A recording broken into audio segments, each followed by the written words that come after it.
Why is the place you delete stuff forever on your computer called a recycling bin?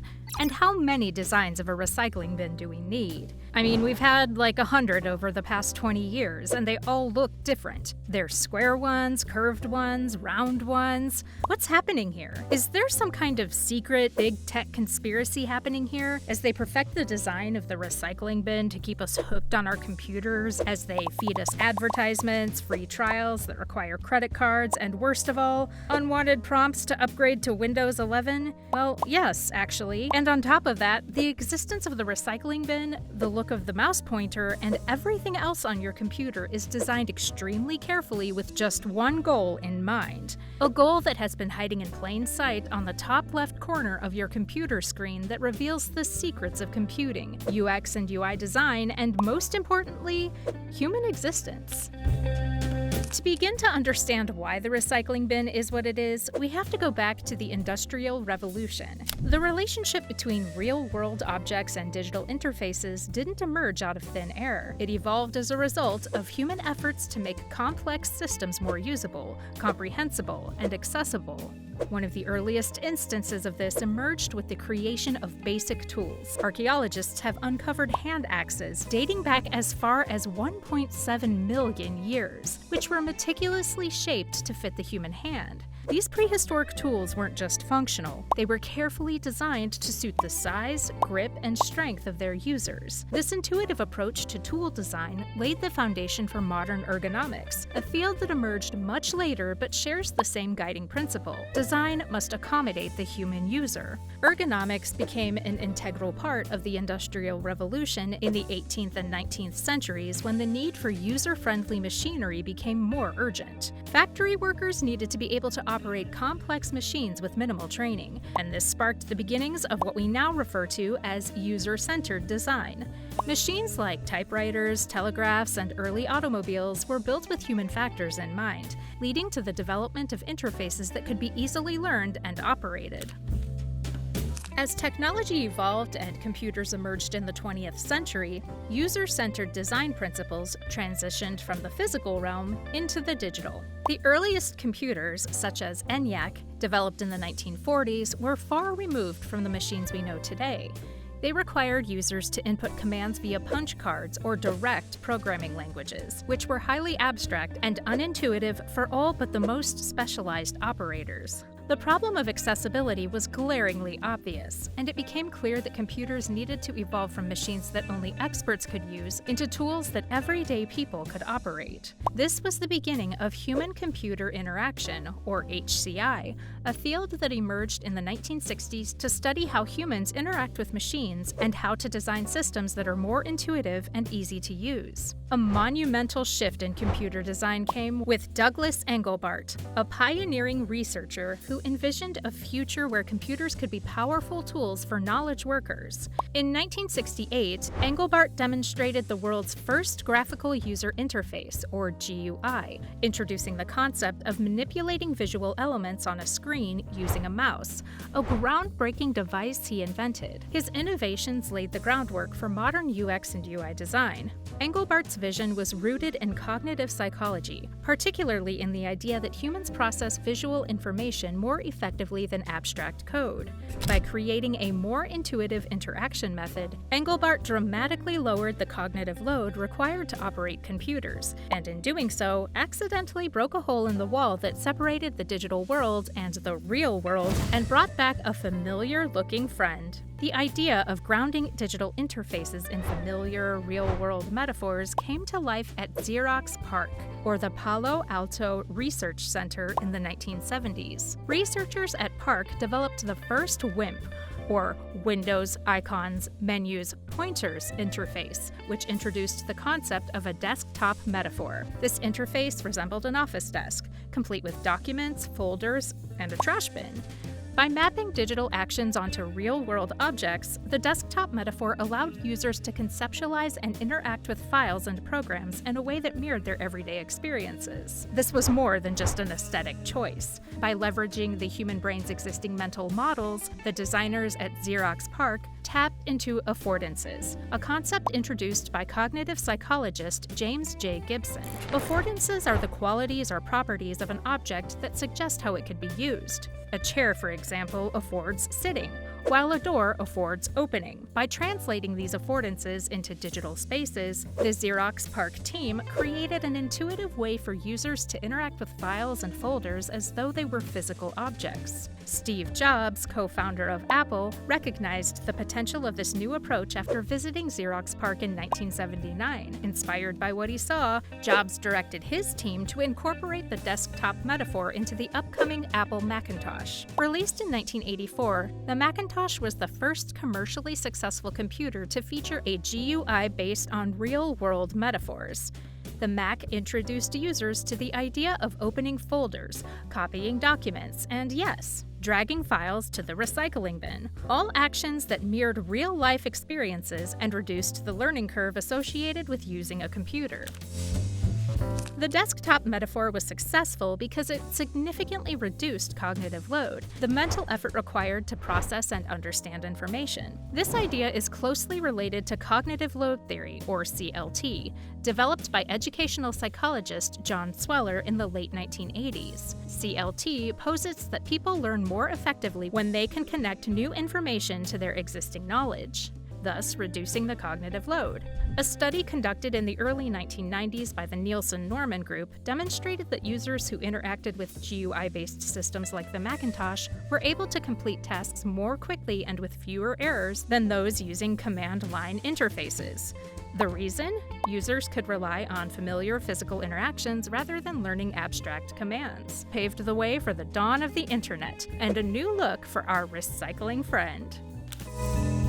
In the late 1990s and early 2000s, a design fad took hold of the world called skeuomorphism, the practice of incorporating visual cues from physical objects into digital interfaces. By mimicking the appearance and functionality of real-world objects, skeuomorphic designs created a sense of familiarity, which made digital environments more approachable for users unfamiliar with technology.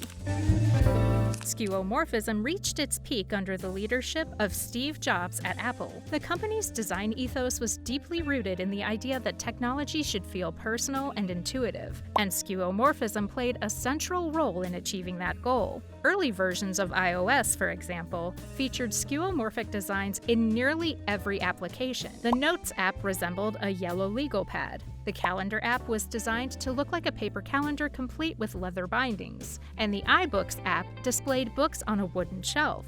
The success of skeuomorphism can be explained by cognitive psychology, particularly the concept of perceptual affordance. As discussed earlier, affordances signal to users how they should interact with an object. In the context of skeuomorphism, visual cues such as raised buttons, gradients, and shadows signaled that elements on the screen could be interacted with. A button designed to look like a physical button was not only aesthetically pleasing, but also suggested that it could be pressed, thus reducing the learning curve for users.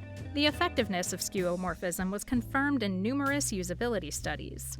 A 2012 study by Jacek W.H. Marek and colleagues at Stanford University explored the impact of skeuomorphic design on user learning. The researchers found that users who interacted with skeuomorphic interfaces learned new tasks faster and experienced lower cognitive load compared to those using flat or minimalist designs. The reason was simple. The skeuomorphic elements acted as visual anchors, helping users intuitively understand how to interact with the interface without the need for extensive instructions. In addition to enhancing usability, skeuomorphism also played a role in emotional design. According to Donald Norman, a pioneer in the field of user-centered design, emotions play a critical role in how we perceive and interact with technology. In his seminal book, Emotional Design, Norman argued that products designed to evoke positive emotional responses are more likely to be embraced by users. Skeuomorphic designs, with their realistic textures and familiar forms, often elicited feelings of nostalgia and comfort, which made users more inclined to engage with them. For instance, the iBooks app didn't just allow users to read digital books, it replicated the experience of browsing a physical bookshelf. By mimicking the aesthetics of a real-world bookstore, the app evoked a sense of familiarity and warmth that made the digital experience feel more tangible and enjoyable. However, skeuomorphism had its limitations. As digital literacy increased and users became more comfortable with abstract interactions, the hyper-realistic designs of skeuomorphism began to feel excessive, outdated, and it just didn't look good, which led to the rise of a new type of design, and another change to the look of our recycling bin. By the early 2010s, everyone was ready for a change. I'm so tired of skeuomorphism this, skeuomorphism that. Can we change this already? Thought Microsoft. And they did just that, getting rid of all these realistic gradients and reflections for something much more simple: flat design.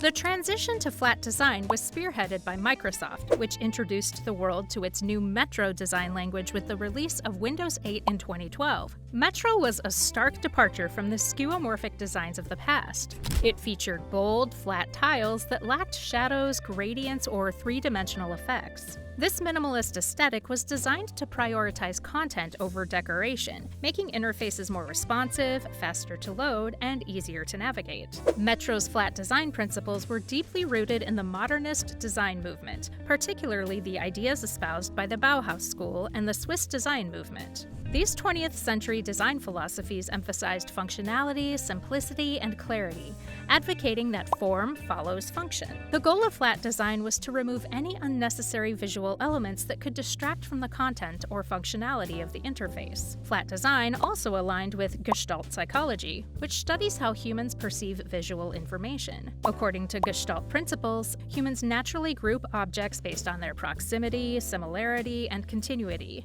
Flat design leveraged these principles by using simple, consistent shapes and layouts, allowing users to easily process and navigate the interface without the clutter of unnecessary details. Following Microsoft's lead, Apple made a bold shift to flat design with the release of iOS 7 in 2013. This update marked a radical departure from the skeuomorphic designs of previous versions, with Apple opting for flat icons, simple typography, and minimalistic color schemes. The shift was controversial, as many users had grown accustomed to the richly detailed interfaces of iOS 6 and earlier. Flat design was driven by the need for scalability and responsiveness. With the proliferation of smartphones, tablets, and other mobile devices, designers needed to create interfaces that could easily adapt to different screen sizes and resolutions. Skeuomorphic designs, with their intricate details and textures, didn't scale well on smaller screens. Flat design, by contrast, was clean and adaptable, making it easier to create interfaces that worked seamlessly across a wide range of devices. However, flat design wasn't without its challenges. One of the biggest criticisms was the lack of affordances, visual cues that indicate how an object should be used. In skeuomorphic design, buttons were designed to look like physical buttons, with shadows and gradients that suggested they could be pressed. In flat design, however, buttons often looked no different from other interface elements, leading to confusion. The lack of affordances in flat design led to what some critics call the flat design usability problem. Users, particularly those unfamiliar with digital interfaces, struggled to identify which elements were interactive. All of this confusion made another tech company realize that it was time for a change to the way our recycling bin looked, and along with it, the rest of the internet. Recognizing the limitations of flat design, Google introduced material design in 2014 as a way to bridge the gap between the minimalist aesthetic of flat design and the usability of skeuomorphic interfaces. Material design reintroduced depth, shadows, and motion into digital interfaces, but in a way that was clean, modern, and functional. Material design was based on the concept of material as a metaphor, the idea that digital objects should behave like physical ones. Google used elevation, shadows, and realistic lighting to create a sense of depth and hierarchy, allowing users to easily distinguish between different layers of content. For example, buttons in material design appeared to lift off the screen when tapped, providing visual feedback that mimicked the way physical buttons depress when pressed. The principles of embodied cognition Neomorphism, a psychological theory that suggests humans understand the world through physical interactions, heavily influenced material design. By simulating the physics of real-world objects, material design created influences that felt intuitive and familiar, even in a digital context. This alignment between digital and physical experiences is crucial for creating cognitive fluency, a psychological state in which users can process information easily because it aligns with their existing mental models. One of the key innovations of material design was its use of motion design. Google emphasized the importance of animation and motion in guiding users through tasks and providing feedback. Subtle animations were used to communicate the relationship between different elements on the screen and to show how the system was responding to user input. For example, when a user tapped a menu icon, it would smoothly expand, helping the user understand the relationship between their action and the system's response. Motion design and material design was also informed by Gestalt principles, particularly the law of continuity, which states that humans prefer to perceive continuous flowing movements rather than abrupt changes. By using smooth, continuous animations, material design created a more fluid and intuitive experience for users. Material design was also designed with scalability in mind. As users increasingly accessed digital content across multiple devices, smartphones, tablets, laptops, and even wearables, material design ensured that interfaces remained consistent across different screen sizes and resolutions. This cross-platform consistency helped users transition between devices more seamlessly, reinforcing the idea that digital interactions should feel as intuitive as physical ones. Research conducted by Nielsen Norman Group found that material design's introduction of depth and motion significantly improved usability compared to flat design. Users were able to complete tasks more quickly and accurately because the visual cues provided by shadows and elevation helped them understand which elements were interactive, which brings us now into the modern day and the modern recycling bin. In recent years, a new design trend has emerged that seeks to combine the best elements of both skeuomorphism and flat design: Neomorphism. Neomorphism, short for new skeuomorphism, uses soft shadows and highlights to give interface elements a subtle three-dimensional appearance, evoking the tactile qualities of physical objects without the clutter of traditional skeuomorphism. Neomorphism is characterized by its soft, almost plastic-like appearance, with elements such as buttons and cards appearing to rise gently off the screen. This effect is achieved through the use of soft shadows and light gradients, which create a sense of depth while maintaining a minimalist aesthetic. Neomorphism's appeal lies in its ability to create a sense of tangibility. Buttons and cards appear to have a physical presence, suggesting that they can be pressed or interacted with. At its core, Neomorphism is an attempt to bring back some of the affordances that were lost in flat design. By giving interface elements a subtle, three-dimensional appearance, Neomorphism provides users with visual cues that indicate which elements are interactive. However, Neomorphism is not without its challenges. One of the biggest criticisms of Neomorphism is its potential for accessibility issues. The low contrast between elements can make it difficult for users with visual impairments to distinguish between different interface components. This has led to some designers to caution against fully embracing Neomorphism, particularly for applications where accessibility is a priority. To address these concerns, many designers have adopted a hybrid approach, blending Neomorphism with more accessible design elements to ensure that interfaces remain both aesthetically pleasing and functional. This approach often involves increasing the contrast between elements or incorporating more traditional flat design elements alongside neomorphic components. But what if people don't want to just use computers anymore? What if they want to live in them? As digital technology continues to evolve, the influence of real-life objects and aesthetics on UX and UI design is expanding into new and exciting areas. Augmented reality, or AR, and virtual reality, or VR in particular, are pushing the boundaries of how real-world interaction can be translated into the digital realm. AR creates a hybrid experience by overlaying digital elements onto the real world, allowing users to interact with virtual objects in real-world environments. One of the most popular applications of AR is IKEA's AR app, which allows users to place virtual furniture in their homes using their smartphone's camera. By simulating the physics of real-world objects, the app provides users with a seamless and intuitive way to visualize how furniture would look and fit in their space. The success of AR applications like IKEA's app is rooted in the principles of embodied cognition. VR, on the other hand, creates fully immersive digital environments that mimic real-world physics and aesthetics.